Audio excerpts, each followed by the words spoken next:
अलख निरंजन. आपण इकडचे दिसत नाहीत.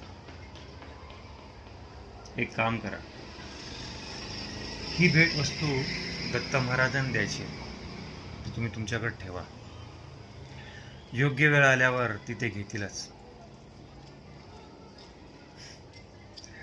आम्ही तुमच्या मनाचे प्रश्न चांगल्या प्रकारे जाणतो, त्यात इतके चिंतित होण्याचं काहीही कारण नाही.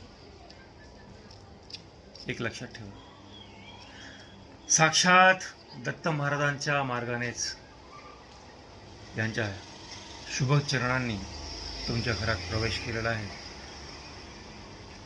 एवढं ध्यानात ठेवा. बाकी सगळं दत्त महाराज बघून घेतील.